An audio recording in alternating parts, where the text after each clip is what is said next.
이제 폴리메스라고 하는 그 코인입니다.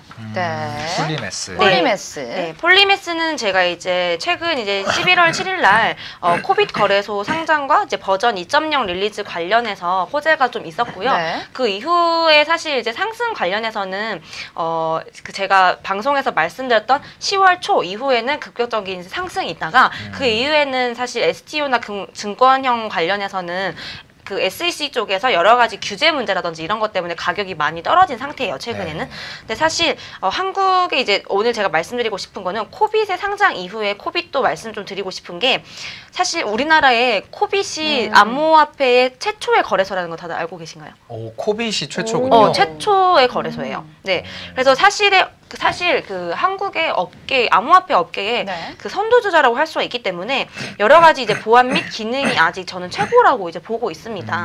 그래서 이제 그 비트코인과 이더리움은 저도 이제 코빗에서 아직까지도 거래를 하고 있는데요. 네. 이렇게 이제 보안에 더 신경을 쓰고 있고 상장 절차에 기준이 굉장히 엄격한 곳이 코빗인데 폴리메스를 11월 이제 초에 상장을 했거든요. 궁금증이 굉장히 생기더라고요. 네. 그래서 이제 폴리메스에 대해서 오늘 좀 더 심층적으로 말씀을 드리고 싶었고, 그리고 코빗의 앱 어플리케이션 자체도 굉장히 UI가 좀 더 세련돼지고 좋아졌어요. 그러니까 사실 이제 코빗이 좀 안타까운 게 최초에라는 이제 타이틀은 있지만 그 이후에 우리나라에 뭐 빗썸이라든지 네. 업비트라든지 굉장히 많은 아까 이제 배당 코인도 만드는 거래소들이 많이 생겨났잖아요. 네. 이제 그러면서 코빗은 사실 그 이후로 많이 좀 사라지게 된, 이름을 들을 수 없게 된 그런 이제 그 거래소였는데 네. 실제로 이제 이런 부분에 대해서 다시 이제 각광을 받게 되고 있는 거죠. 네. 사실 요즘 기술이 발전하면서 최초라는 거 죄송합니다. 최초라는 거에 그렇게 많이 관심을 두지 그쵸? 않으시잖아요. 네.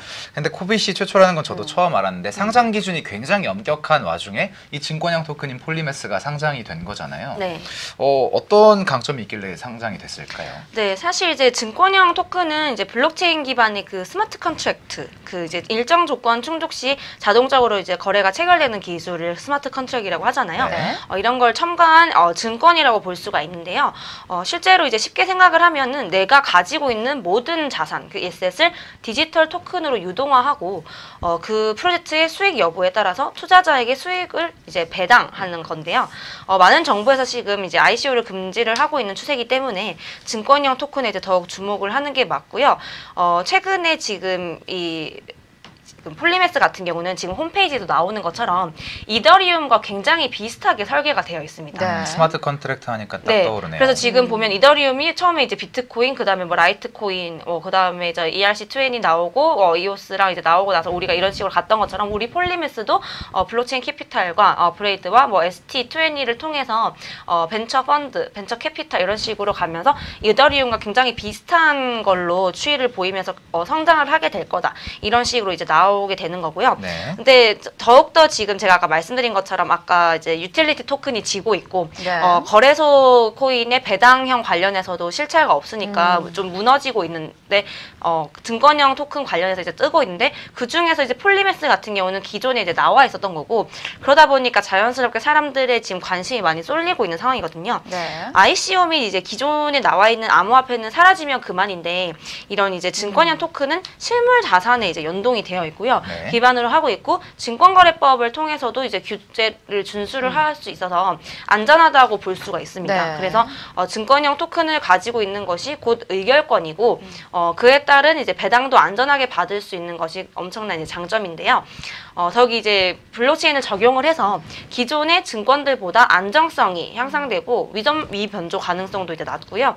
그리고 특정 거래소에서만 있는 거래소 코인과의 성격도 다르기 때문에 시간과 그리고 국가 그리고 거래소 코인과의 그 이제 장소의 제약 없이 거래가 가능한 유동성까지도 이렇게 가지고 있습니다. 네. 그리고 이제 폴리메스는 증권형 이제 토큰을 이어주는 생태계로서의 지켜봐야 할 그런 프로젝트로서 제가 아까 말씀드렸던 여러 가지 그 최근의 흐름들 있잖아요. 유틸리티 토큰이 지고 시큐리티 네. 토큰이 뜨고 그리고 거래소 코인이 또 지고 있고 그러면서 증권형 토큰이 더 이렇게 각광을 받으면서 폴리메스가 더더욱 다시 이제 각광을 받게 되는 그런 시대가 왔으니까 네. 최근에 국내에 그런 코빗에 상장했던 그런 이슈도 있으니까 코빗 시세를 좀 살펴보시면서 대응을 하면 좋지 않을까 이런 것들 좀 생각이 됩니다. 네. 네, 지금 계속해서 이 코빗의 기능과 보안이 향상됐다고 해주셨는데, 자, 그러면 리뉴얼된 코빗에 대해서도 궁금해집니다. 한번 소개 부탁드릴게요. 네, 사실 지금 이제 기존에는 원래 코빗의 UI가 사실 제가 아까 말씀드렸던 대로 굉장히 별로였어요. 그러니까 직구네요. 근데 저는 돌직구를 던지니까요. 왜냐면 아까 말씀드렸던 대로 기존에 이제 최초긴 하지만 많이 이제 그 유저들이 이탈이 됐던 것들도 네. 이런 UI가 좀 별로였기 때문에 다른 곳들로 이제 많이 이탈이 됐었거든요. 근데 진짜 UI가 중요해요. 저는 굉장히 그래프 중요하죠. 색깔이랑 그 디자인도 되게 중요하게 맞아요. 보거든요. 그런 거 굉장히 중요해요. 그래서 근데 리뉴얼 되고 나서는 이 디자인의 편의성이 엄청나게 발전했습니다. 저도 이제 이거를 작년부터 이제 봤을 때는 보다는 지금 굉장히 많이 세련돼지고 편해졌거든요. 네. 그래서 코인 시세라든지 그런 보유 자산이나 그런 자산 현황 정보를 한눈에 볼 수 있게 변경이 됐고요.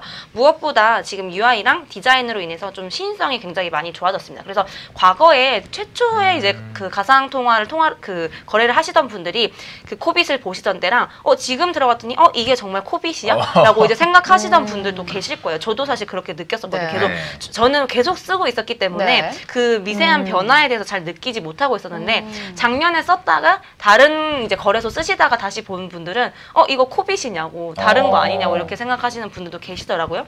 그래서 코빗의 목표는 이제 세계 최고의 보안 수준으로 이제 믿고 거래할 수 있고 그리고 자산을 안전하게 보관할 수 있는 거래소라고 얘기를 하고 있는데요. 네. 그 결과 이제 세계 최초 ISO 27001 보안 규격의 인증을 획득을 했고요. 네. 그리고 해킹 실시간 탐지 및 차단 시스템을 도입을 했다고 합니다. 네. 그래서 이것뿐만 아니라 거래소 투자자들을 위한 점으로는 상장만 보더라도 알 수가 있는데요.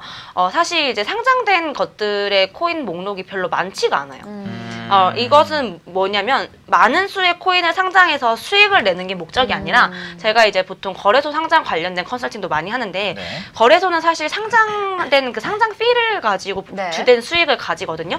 근데 그 코빗은 최초임에도 불구하고 코인 거래 수가 별로 없어요. 그때랑 별로 다르지 않는데 근데 블록체인 자체를 이제 의지를 하고 있는 그런 모습인데요.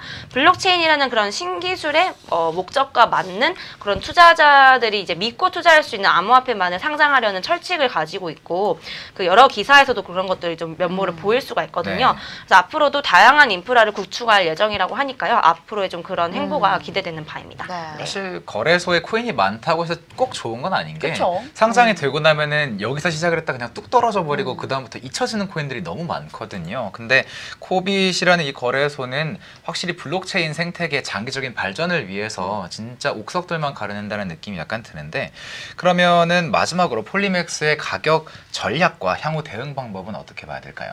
네, 지금 아까 말씀드렸다시피 11월 7일 날요. 네. 300원대로 이제 상장을 했다가 거의 고점으로는 뭐 325원대까지 갔다가 지금은 사실 제가 아까 말씀드렸던 전체적인 이제 배경이 그 이후로 사실 비트코인이라든지 이더리움이라든지 전체적인 그 베어 마켓이 왔기 때문에 네. 폴리메스도 이제 그 시장은 이제 이길 수가 없었습니다. 그리고 그 이유 중에 하나도 제가 그때 말씀드렸던 비트코인 캐시 하드포크 이슈도 있지만 SEC의 이제 가장 이제 큰 그런 규제의 문제도 규제들. 있었기 때문에 네. 전체적으로 이제 폴리메스도 그 증권형 토큰의 하나이기 때문에 하락을 면치 못했는데요. 네. 최근에 보시면 이제 가격의 이제 저점으로는 실질적으로 이제 그 하락선 전선을 저점을 11월 25일 날 110원대에 그 저점을 찍은 후에 현재는 이제 지지대를 이제 높여가면서 계단식 상승을 하고 있고요. 지금 4시간 봉으로 봤을 때는 눌림목 구간이 이제 길어지고 있지만 최근에 아까 말씀드렸다시피 다시 그 SEC에서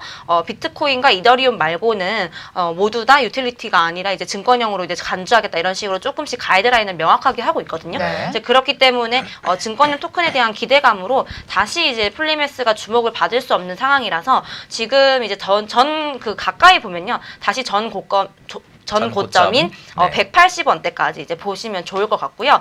지금 그 코인마켓계 기준으로 보더라도 실제로 이제 그 폴리메스 자체가 달러 기준으로 봤을 때는 0.14달러 이제 정도 되는데요. 그 정도로 이제 비교를 해봤을 때는 아까 말씀드린 것처럼 지금 이제 이 정도 가격대면은 저점으로 다시 볼 수가 있기 때문에 제가 그때도 상승 전에 10월 초에 추천해드렸던 가격대를 다시 이제 회귀를 했거든요. 네. 그래서 좀 악재가 해소된 다음에 다시 지금 진입하기에는 STO가 이제 각광받고 있는 이슈도 있으니까 저점 구간에서 들어가기는 나쁘지 않다라는 말로 이제 정리를 해드리도록 하겠습니다. 쭉쭉 파는 타이밍인 거군요. 네네. 폴리메스 자체에 대해서는 제가 굉장히 좀 좋게 보고 있습니다. 네.